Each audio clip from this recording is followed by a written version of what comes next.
Hello and welcome to Indian Story. There is nothing more beautiful and exciting than story. Everybody has a story. In fact, the story is a light. Now let's watch what this story has to say.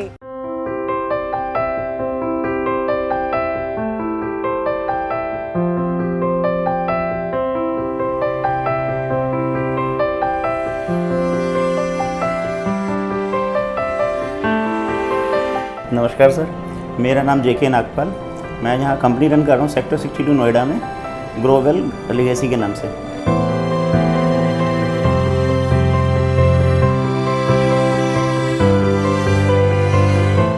Sir मेरी life में तो चुनौतियाँ बहुत आई हैं। Fail होने से मत डरिए, फेल होने से रिकवर होने का चांस मिलता है, कुछ सीखने को मिलता है। मतलब मैं कभी हारता नहीं हूँ। मतलब वो बड़ी सी कोटेशन है, या तो मैं सीखता हूँ या मैं जीतता हूँ।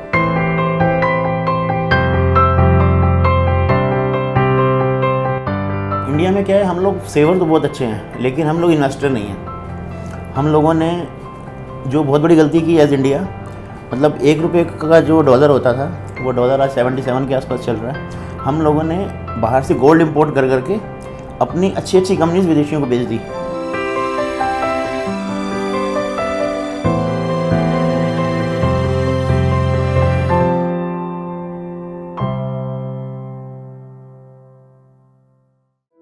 मैं गाज़ियाबाद में ही पैदा हुआ हूँ और बचपन से गाज़ियाबाद में ही पले बड़े हैं और पिताजी का पूरा साथ रहा हमेशा हमारे लिए। मैंने 18 ईयर्स की एज से मतलब मैं इसी प्रोफेशन में हूँ, वेल्थ मैनेजमेंट में। और उससे पहले 4-5 साल मैंने अपना छोटी शॉप्स बन चला के मतलब पढ़ाई और काम साथ साथ किया। मतलब 14 की एज से हम लोग काम कर रहे हैं।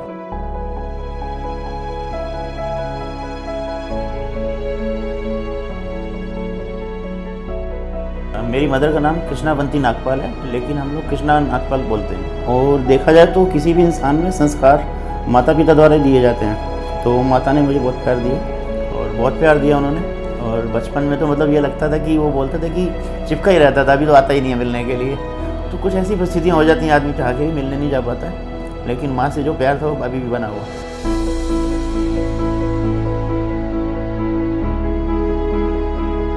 हमारे पिताजी का नाम था अमरनाथ नागपाल। 1947 में जब पार्टीशन हुआ तो वो लोग आए थे वहाँ से, तो बहुत स्ट्रगल की उन लोगों ने और वही स्ट्रगल हम लोगों को सिखाई है। मतलब वहाँ तो अच्छे रिच थे और सब कुछ जैसे दरवाजे में बंद करके ही आ गए, और यहाँ पे आके तो सब काम किए उन लोगों ने। मतलब एट लास्ट एक इलेक्ट्रिक शॉप थी जो अच्छे से सेटल हो गई, लेकिन इनिशियल पीरियड में उन लोगों ने सारे काम किए, मतलब मेड टाइप के काम भी किए। 87 की एज पे 10 साल पहले उनकी डेथ हो गई। काफ़ी स्ट्रॉन्ग रहे अपनी पूरी लाइफ में।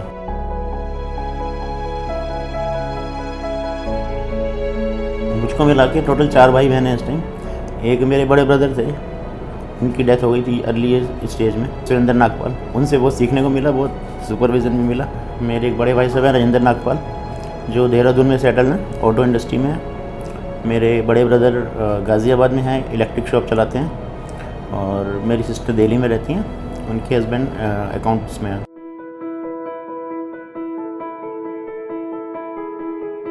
अराउंड 1990 में गवर्नमेंट जॉब में था, फाइनेंस मिनिस्ट्री में। तो वहाँ पे मेरे बॉस ने मुझे बोला कि आप सरकारी नौकरी के लायक नहीं हो, जितना आप में पैशन है काम का, तो आपको तो प्राइवेट जॉब में जाना चाहिए। मिस्टर जिंदल थे, तो उससे मोटिवेट होकर मैंने प्राइवेट जॉब की, गवर्नमेंट सर्विस से रिज़ाइन करके। 94 तक मैंने जॉब की और 94 से मैं फुल टाइम इसी प्रोफेशन में हूँ। जबकि 1986 से मैंने ये प्रोफेशन साथ साथ स्टार्ट कर दिया था।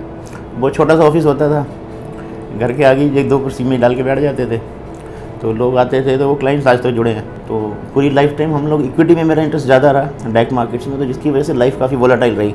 जैसे अभी इंडेक्स देख रहे हैं तो करीब करीब वैसे रही, और अभी रिकवरी पाथ पे है।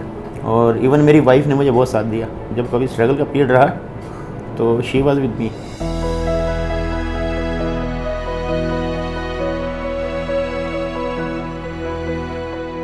इंडिया में क्या है, हम लोग सेवर तो बहुत अच्छे हैं, लेकिन हम लोग इन्वेस्टर नहीं हैं। हम लोगों ने जो बहुत बड़ी गलती की एज इंडिया, मतलब 1 रुपये का जो डॉलर होता था, वो डॉलर आज 77 के आसपास चल रहा है।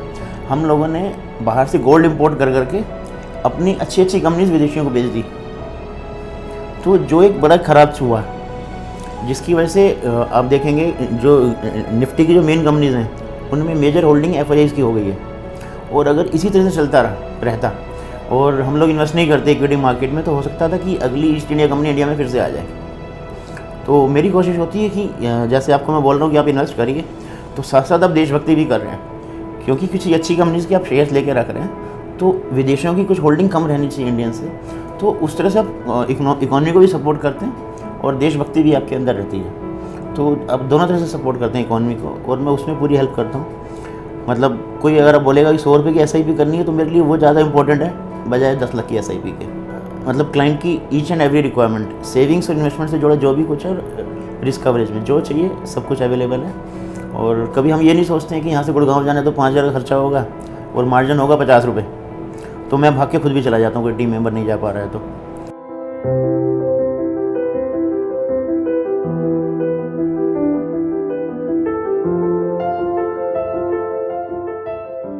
मेरी शादी 1993 में हुई। मेरी वाइफ का नाम हर्ष नागपाल है और बिजनेस फैमिली से हैं, वो दिल्ली के हैं। हर्ष ने स्पेशली मुझे लाइफ में बहुत साथ दिया। कभी अगर मेरी जो अपनी फैमिली थी वो अगर साथ में नहीं थी तो भी मेरी वाइफ मेरे साथ खड़ी थी, बैड पीरियड्स में भी बहुत सहारा दिया, जिसकी वजह से हम लोग यहाँ पे आज खड़े हुए हैं।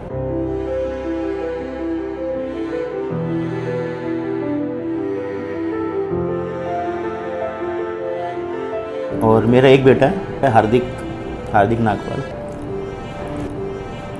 मेरे को पूरा साथ देते हैं। अच्छे से मेरे प्रोफेशन में आने का उनका भी मन है और मुझे अभी चिंता नहीं है कि मेरे बाद ये कंपनी कैसे चलेगी। मतलब कंपनी चलाने के लिए मेरा बेटा रेडी है।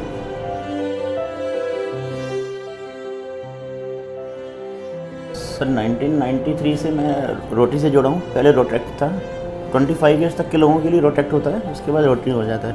मतलब रोटरी का जो मेन थीम है, जो मतलब वो जो चक्र बना है ना, एक्चुअली समाज सेवा का चक्र बना के रखा उन्होंने, और बहुत अच्छे अच्छे काम होते हैं। मतलब स्कूल्स में हेल्प करते हैं। इवन कई बार क्या होता है, रोटरी में हम लोग कोई स्कूल गोद ले लेते हैं, उस स्कूल का पूरा काम पेंट कराना है, बच्चों के लिए फ़ीस चाहिए, वहाँ पे कुछ गर्ल्स हैं उनके लिए कुछ स्पेसिफिक अलग से जो रिक्वायरमेंट रहती हैं गर्ल्स के, वो पूरी करनी है, बच्चों के लिए करना है, टीचर्स के लिए करना है।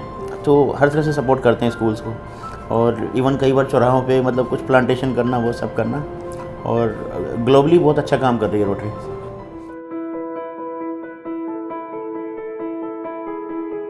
मेरी हॉबी शुरू से कॉइन्स कलेक्शन और स्टैम्प्स कलेक्शन है। कई बार मैंने स्टार्टिंग में मतलब छोटी एज में कई रिवार्ड भी जीते उसमें, और अभी भी कहीं जाते हैं, कहीं फॉरेन कंट्रीज़ जाते हैं तो करीब मैक्सिमम कंट्रीज़ के मेरे पास कॉइन्स और नोट्स आपको मिल जाएंगे। और इवन इंडियन करेंसी में जो नोट्स बंद हो गए हैं वो भी एक नोट कुछ इस तरह से मिल जाएंगे। कलेक्शन में मतलब बहुत कुछ है।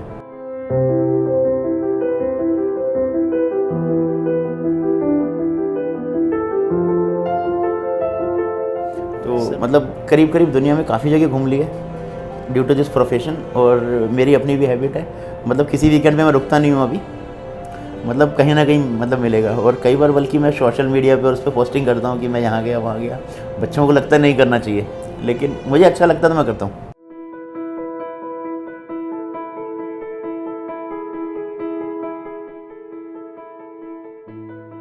सर मेरी लाइफ में तो चुनौतियाँ बहुत आई हैं।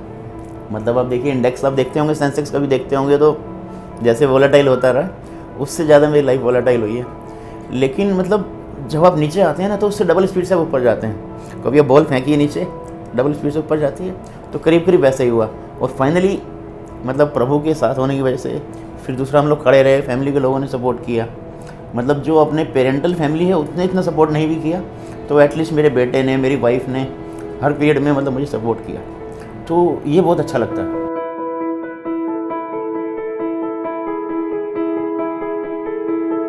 सर धर्म ही सब कुछ है मेरे हिसाब से। अगर आप मेरे से आज से 2 साल 5 साल पहले ये सवाल पूछते तो मैं हो सकता था मैं आपको बोलूँ कि मैं तो नास्तिक हूँ। लेकिन पता नहीं 2 साल 3 साल पहले कुछ ऐसा हुआ कि पूरा ट्रांसफॉर्मेशन हो गया। मतलब प्रभु के लिए कर रहा हूँ जो कार्य कर रहा हूँ।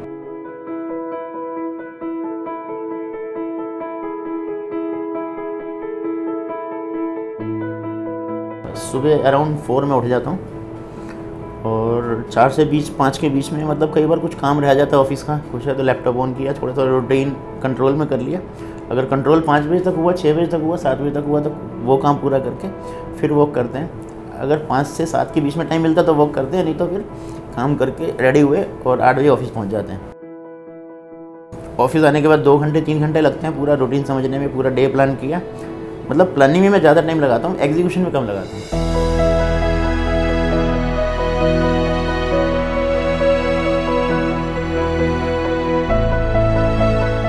जनरली फिल्मों का कोई शौक़ नहीं है मुझे शुरू से। फिल्म अगर देखते भी हैं तो देशभक्ति की या कुछ मतलब साइंटिफिक टाइप की या नॉलेज बेस्ड है, नहीं तो मूवीज़ में मेरा कोई इंटरेस्ट नहीं है। गानों में अगर देखें, म्यूज़िक में देखें तो थोड़ा बहुत रोमांटिक सॉन्ग्स, रोमांटिक या फिर डिवोशनल। अभी मतलब 2 साल में तो बिल्कुल टेस्ट चेंज हो गया, तो कुछ शिव जी के हो गए, कृष्ण भगवान के हो गए, मतलब गाने और भजन टाइप के जो आजकल चल रहे हैं, तो वही मैं सुनता रहता हूँ सारा दिन।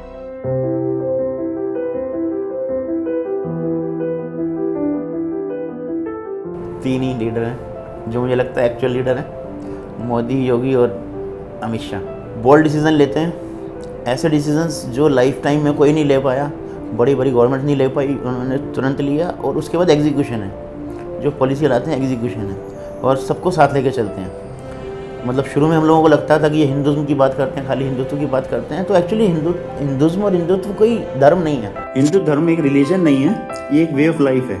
ये हमें सिखाता है कि हमें कैसे जीना है, तो उसको लेके चलते हैं और सब लोगों को साथ लेके चलते हैं। मुस्लिम्स के लिए भी कितने काम किए हैं, हालांकि लोग बोलते हैं हिंदू मुस्लिम है वो है।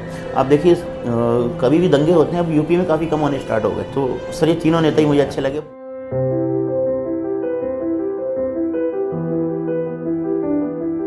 मतलब यूथ को मैं यही कहना चाहता हूँ कि अब से बड़ी बड़ी पर्सनैलिटीज़ काफ़ी इंडिया से बाहर चली गई। इंडिया में भी ऐसे अपॉर्चुनिटीज़ नहीं थी कि ग्रो कर पाएँ, तो लोगों को बाहर जाना पड़ा।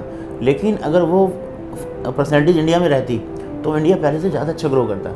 और ये यूथ को इंडिया में रह के काम करना चाहिए, इंडिया के लिए काम करना चाहिए। और मुझे तो लगता है कि अगले 5 से 10 साल में जो लोग विदेश से इंडिया में आना ही नहीं चाहते हैं, वो बोलेंगे हमें वापस अपने घर जाना है, घर ही इतना अच्छा हो जाएगा।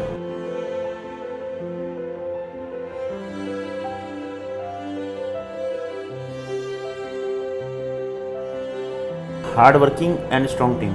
और फेल होने से मत डरिए, फेल होने से रिकवर होने का चांस मिलता है, कुछ सीखने को मिलता है। मतलब मैं कभी हारता नहीं हूँ, मतलब वो बड़ी सी कोटेशन है, या तो मैं सीखता हूँ या मैं जीतता हूँ। बिजनेस में अगर ये लेके चलते हैं तो ओवर ए पीरियड आपका बिजनेस ये साइज़ का हो जाता है।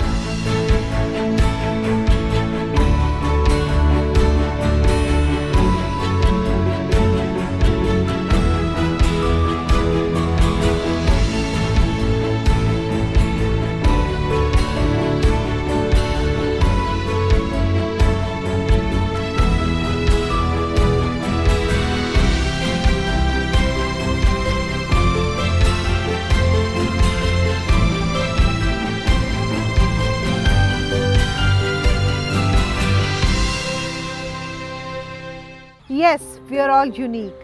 We come and go. But these stories are legacy forever. Do share your story with Indian Story anytime, anywhere. And don't forget to subscribe our channel